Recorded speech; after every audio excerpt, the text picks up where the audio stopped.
Assalamualaikum warahmatullahi wabarakatuh. Perkenalkan kami dari kelompok 4 yang akan membahas tentang bumi. Di sini kami beranggotakan yaitu ada saya sendiri Vita Kamalia, ada Ipat Rahmawati, ada Anastasia, ada Rena Priliana, ada Cindy Wulandari, dan ada Putri Duta Rizky. Pertama, bumi. Bumi merupakan planet urutan ketiga dari 8 planet yang dekat dengan matahari. Bumi memiliki bentuk bulat dengan radius kurang lebih 6.370 km. Bumi berasal dari kata buhumi yang artinya tanah. Bumi merupakan tempat tinggal makhluk hidup. Bumi disebut juga sebagai planet biru karena terdapat air dan tumbuhan, dan bumi merupakan planet terbesar kelima dari semua planet yang ada di tata surya. Jarak antara bumi dengan matahari adalah 149 km atau 1 AU astronomical unit. Bumi mempunyai lapisan udara yang disebut atmosfer dan medan magnet yang disebut magnetosfer, dan melindungi permukaan bumi dari angin matahari, sinar ultra ungu, dan radiasi dari luar angkasa. Lapisan udara ini menyelimuti bumi hingga ketinggian sekitar 700 km. Lapisan udara di bumi dibagi menjadi 5, yaitu ada troposfer, ada stratosfer, ada mesosfer, ada termosfer, dan ada eksosfer. Bumi punya diameter sepanjang 12,756 km. Gravitasi bumi diukur sebagai 10 N kg. Dijadikan gravitasi oleh planet lain. Dan udara di bumi terdiri dari 78% nitrogen, 21% oksigen, dan 1% uap air, karbon dioksida, dan gas lain. Bumi diperkirakan tersusun atas inti dalam bumi yang terdiri dari besi nikel beku setebal 1370 km dengan suhu 180 derajat Celcius. Diselimuti pula oleh inti luar yang bersifat cair setebal 2100 km. Lalu diselimuti pula oleh mantel silika setebal 2800 km. Membentuk 83% isi bumi dan diselimuti oleh kerak bumi setebal kurang lebih 85 km. Titik tertinggi di permukaan bumi adalah Gunung Everest setinggi 8.848 meter. Dan tinggi terdalam adalah Palung Mariana di Samudra Pasifik dengan kedalaman 10.924 meter. Danau terdalam adalah Danau Tembakau dengan kedalaman 1.637 meter.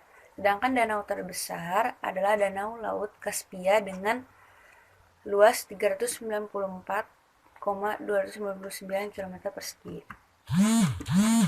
Struktur bumi berdasarkan gelombang seismik. Struktur internal bumi dapat dibedakan menjadi 3 komponen, yaitu ada inti bumi atau core, mantel bumi, mantle, kerak bumi, crust.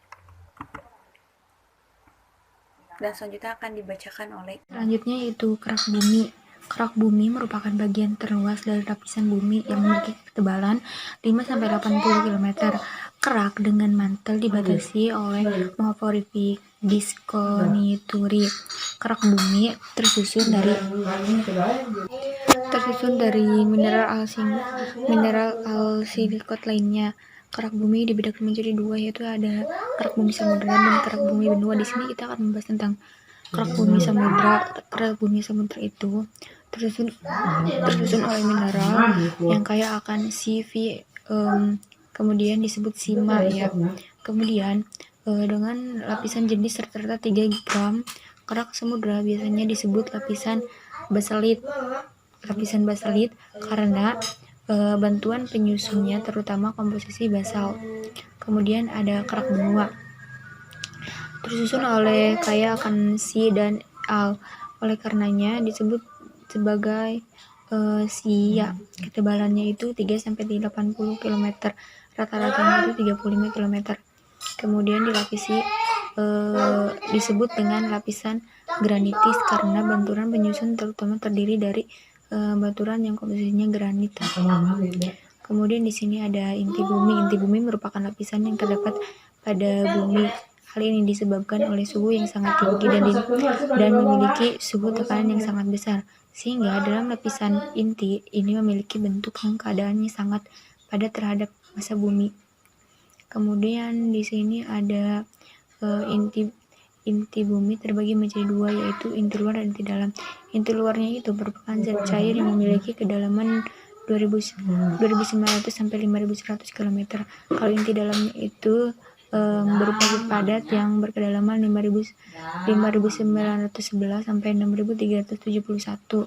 Kemudian di sini ada gambar kerak buminya. Di sini ada permukaan hingga ke bagian inti bumi ya.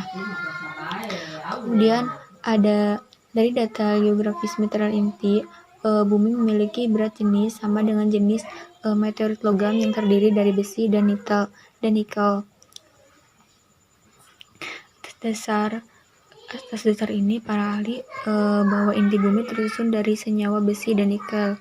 Kemudian di sini ada mantel bumi. Mantel inti bumi dibungkus oleh mantel yang berkomposisi kaya akan magnesium. Inti dari mantel dibatasi oleh good discontinuity. Mantel juga memiliki banyak bahan dalam bentuk cair, padat, dan gas dengan suhu yang sangat tinggi. Dengan demikian, suhu tersebut dapat dibagi menjadi terdapat di bagian bawah pada mantel bumi mencapai 4.000 derajat Celcius. Selanjutnya, mantel bumi. Mantel bumi terbagi menjadi dua bagian. Yang pertama, mantel atas yang bersifat plastis sampai semiplastis, memiliki kedalaman sampai 400 km. Mantel ini disebut juga dengan asthenosfer. Mantel bawah bersifat padat dan memiliki kedalaman sampai 2.900 km. Berdasarkan sifat-sifat gelombang seismik, mantel terbagi menjadi beberapa bagian. Lapisan teratas kerak mantel bersama kerak bumi membentuk litosfer yang bersifat kaku atau keras. Di bawah litosfer adalah asthenosfer yang bersifat kurang kaku atau lemah dibandingkan litosfer. Walaupun bukan terwujud air, asthenosfer bersifat plastis sehingga memungkinkan litosfer yang berada di atas dapat bergerak. Di bawah asthenosfer adalah mesosfer. Bentuk permukaan bumi. Teori mengenai bentuk bumi. Ada sebuah teori yang beredar di masyarakat yang menyatakan bahwa sejatinya bentuk bumi bukanlah bulat dengan pepat di kedua kutubnya, namun bentuk bumi justru adalah datar. Teori yang menyatakan demikian ini disebut sebagai teori flat earth. Dalam peredarannya, teori ini mengemukakan bantahan-bantahan terhadap bentuk bumi bulat tepat dengan menjelaskan berbagai macam bukti yang menyatakan bumi bulat dan disertai dengan dalil-dalil atau ayat dari kitab suci. Namun, untuk kebenarannya, teori ini masih sangat lemah dan bahkan belum dapat diterima masyarakat. Itulah perdebatan mengenai bentuk bumi. Bentuk permukaan bumi. Dalam miniatur bola dunia, kita juga memperhatikan bahwasannya ada dua warna dalam permukaan bumi, yakni warna biru dan warna coklat atau kuning. Warna biru melambangkan perairan dan warna coklat atau kuning melambangkan daratan. Daratan yaitu salah satu bentuk dari permukaan bumi. Kita sendiri sudah sangat mengenal sekali apa itu daratan. Bahkan, daratan merupakan bagian dari bumi yang sangat penting dan juga sering kita temui. Bentukan-bentukan daratan ini sering kali kita sebut dengan relief. Beberapa bentuk daratan diantaranya gunung, pegunungan, bukit atau perbukitan, serta lembah.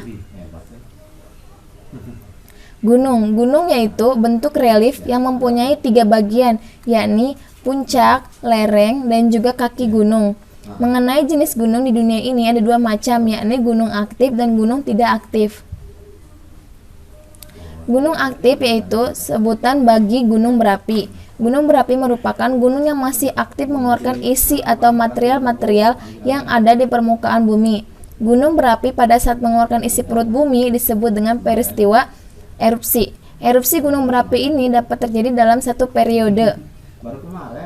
Masing-masing gunung berapi yang masih aktif mempunyai periode erupsi yang berbeda-beda.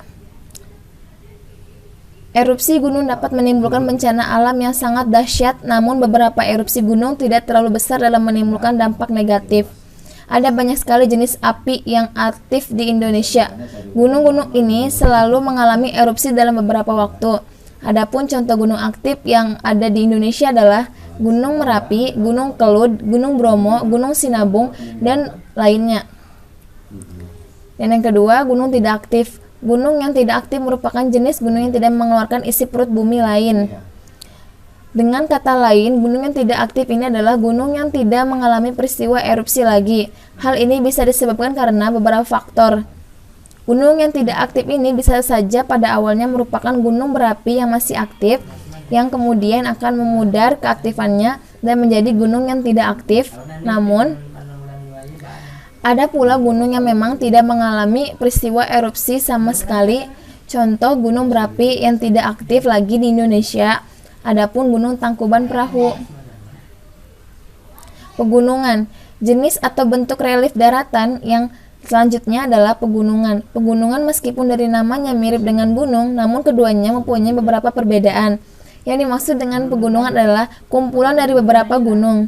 Pegunungan adalah kumpulan gunung-gunung yang saling berdekatan atau seringkali disebut juga dengan gugusan beberapa gunung. Pegunungan dikelompokkan menjadi dua jenis. Yang pertama yaitu pegunungan tinggi dan yang kedua pegunungan rendah. Pegunungan tinggi. Pegunungan tinggi yang pertama adalah pegunungan tinggi. Pegunungan tinggi merupakan jenis pegunungan yang tingginya bisa mencapai lebih dari 1.500 meter di atas permukaan laut.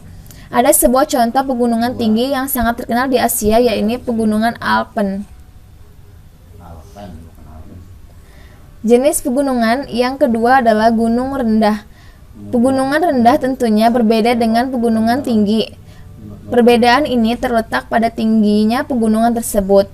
Pegunungan rendah ini merupakan jenis pegunungan yang mempunyai ketinggian antara 500 sampai dengan 1.500 meter di atas permukaan air laut.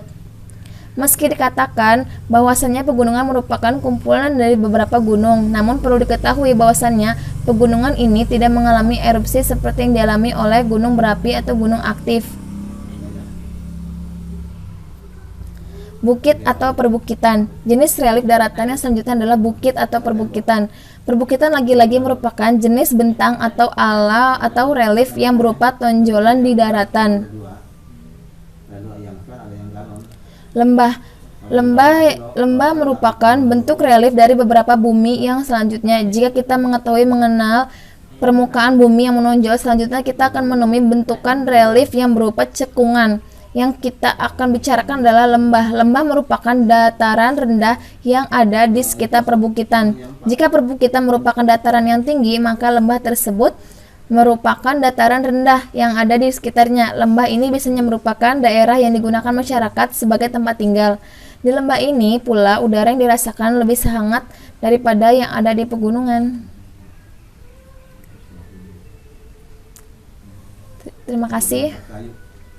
Baiklah, saya Rana Apriliana akan melanjutkan bagian selanjutnya, yaitu pegunungan. Pegunungan, meskipun namanya mirip dengan gunung, namun keduanya mempunyai beberapa perbedaan. Yang dimaksud dengan pegunungan adalah kumpulan dari beberapa gunung.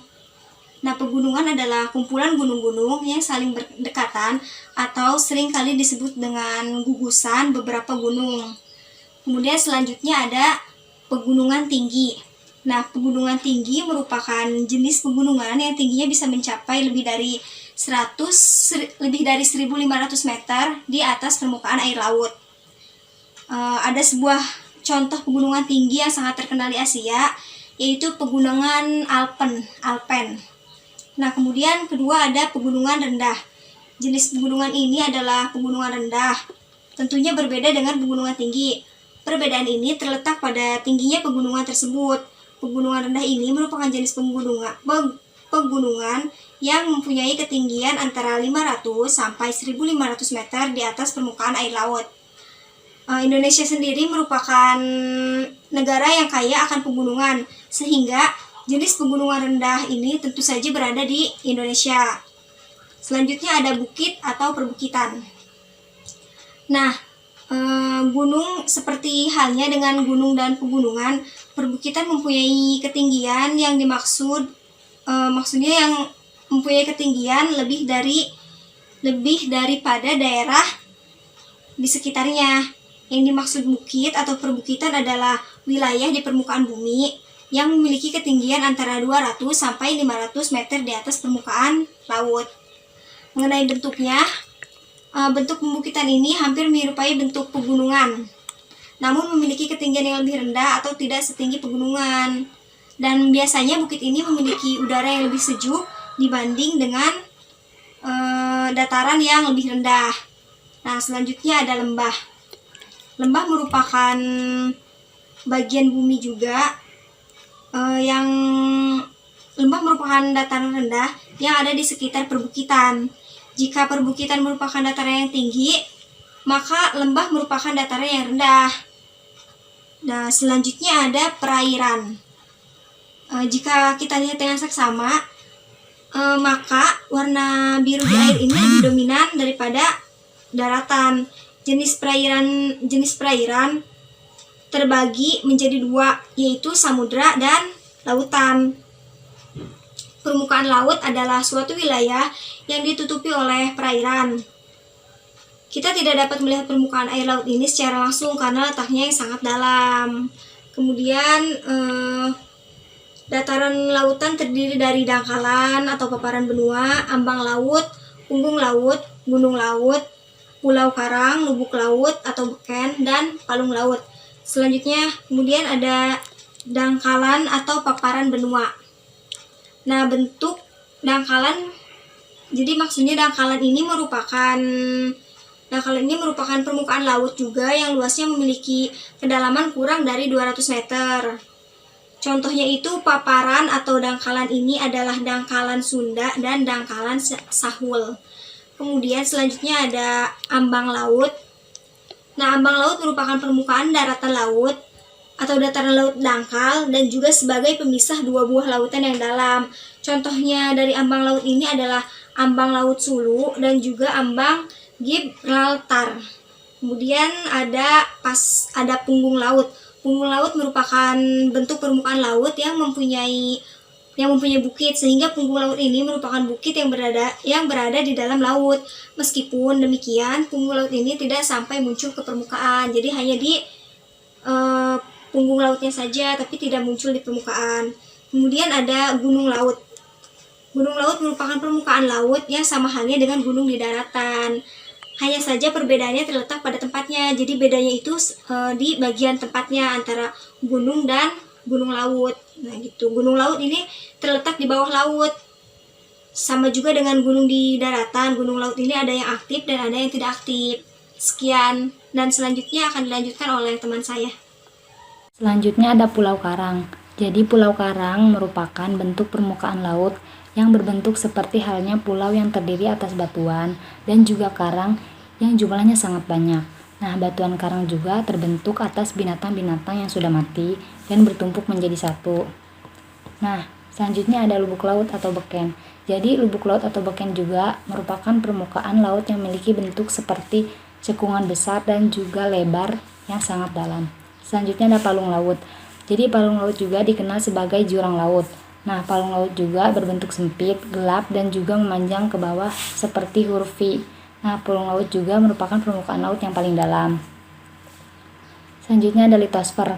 Nah, secara etimologi litosfer berasal dari bahasa Yunani, yaitu dari kata litos atau batu dan sfer atau sphera atau bulatan. Nah, litosfer juga dapat diartikan sebagai lapisan batuan atau kulit bumi yang menyelimuti bumi dengan inti yang jari-jarinya sekitar 1.300 km. Nah, litosfer juga disebut sebagai lapisan pembentuk permukaan bumi yang terdiri atas batuan dan mineral. Nah, suhu maksimum litosfer juga diperkirakan 1473 sampai 1573 Kelvin. Nah, litosfer atau kerak bumi juga terdapat arus konveksi yang menggerakkan magma sehingga lapisan-lapisan di kerak bumi mengalami pergerakan. Yang pertama ada batuan. Nah, umumnya itu tersusun atas dua mineral atau lebih terbentuk dari magma. Nah, perjalanan magma menyebabkan adanya batuan yang membeku jauh di bawah permukaan bumi, di celah-celah kerak bumi, di dekat permukaan bumi, ataupun membentuk di luar permukaan bumi. Nah, Batuan juga terdiri atas batuan beku, batuan sedimen, dan batuan metamorf. Selanjutnya ada tanah. Tanah juga dapat didefinisikan sebagai partikel mineral yang tersemen maupun yang lepas hasil pelapukan dari batuan.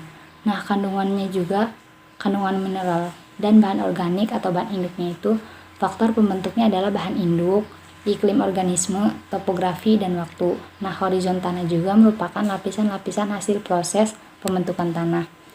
Selanjutnya ada lapisan bumi.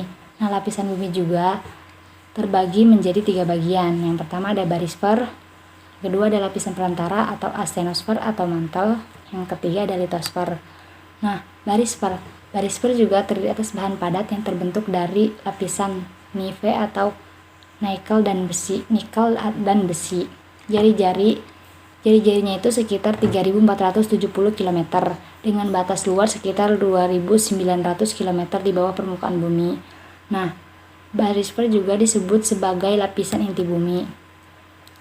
Lapisan perantara atau astenosfer atau mantel. Nah, di sini juga terdiri atas bahan cair dengan suhu tinggi dan pijar. Nah, ketebalannya juga 1.700 km dengan berat jenis sekitar 5 gram atau cm. Selanjutnya ada litosfer. Nah, ketebalannya juga sekitar 1.200 km dengan berat jenis sekitar 2,8 gram per cm. Terdiri atas lapisan sial dan lapisan sigma. Baiklah, yang selanjutnya saya akan membahas tentang litosfer. Lapisan litosfer yang pertama terdapat lapisan sial. Lapisan ini memiliki ketebalan sekitar 35 km, terbentuk dari logam silisium dan aluminium. Mengandung batuan metamorf, sedimen, granit, andesit, dan lain-lain. Lapisan sial ini disebut juga lapisan kerak karena terdiri dari kerak samudra dan kerak benua. Yang kedua yaitu lapisan sima. Ketebalannya memiliki sekitar 65 km, terbentuk dari logam silisium dan magnesium, berat jenis lebih besar dari lapisan sial, mengandung mineral, ferromagnesium, dan batuan basalt. Selanjutnya yaitu dinamika litosfer. Yang pertama tenaga endogen. Tenaga endogen berasal dari dalam bumi yang meliputi tektonik dan vulkanis. Sumber unsur-unsur radioaktif pada lapisan selubung atau mantel. Arus konveksi, yaitu arus yang dapat menggeser lapisan kerak bumi sehingga terbentuk berbagai daratan akibat adanya suhu dan tekanan yang tinggi. Arus konversi diasumsikan berada di dalam mantel bumi dengan kedalaman sekitar 700 km. Proses konveksi. Lempengan yang terkena suhu dan tekanan yang tinggi akan menurun yang kemudian melunak dan mengalir kehilangan bentuknya sehingga terjadi pergerakan. Yang kedua yaitu tenaga eksogen. Berasal dari luar bumi yang meliputi pelapukan, erosi, dan sedimentasi. Perbedaan antara tenaga endogen dan tenaga eksogen. Tenaga endogen membangun tenaga eksogen, sedangkan tenaga eksogen merusak permukaan bumi. Contohnya radiasi matahari, air, angin, dan lain-lain. Hasil pergerakan tenaga endogen. Yang pertama yaitu tektonisme. Pengertian yaitu perubahan letak lapisan bumi secara vertikal, hasilnya yaitu lipatan dan patahan. Gerak tektonik terbagi menjadi dua, yaitu gerak epirogenetik atau pergerakan yang sangat lambat berlangsung pada waktu yang lama dan daerah yang luas meliputi epirogenetik positif atau turunnya daratan dan epirogenetik negatif atau naiknya daratan. Yang kedua gerak erogenetik, pergerakan lebih cepat daripada gerak epirogenetik, pembentuk pegunungan dan terjadinya dislokasi letak lapisan kulit bumi, meliputi lipatan gerak melipatnya bumi yang membentuk pegunungan dan patahan. Gerak tekanan horizontal atau vertikal yang membentuk keretakan dan lapisan kulit bumi. Yang kedua yaitu vulkanisme. Pengertian pergerakan magma dari dalam bumi diakibatkan suhu magma yang tinggi dan banyaknya gas di dalam magma. Faktor pergerakan magma, yaitu gunung api yang kuat atau lemah, tekanan gas, luasnya dapur magma, kedalaman dapur magma, dan sifat magma baik cair maupun kental. Bahan yang dikeluarkan yang pertama, benda cair atau lava, benda padat eflata, dan benda gas ekshalasi. Yang selanjutnya yaitu hasil pergerakan tenaga eksogen. Yang pertama yaitu ada pelapukan.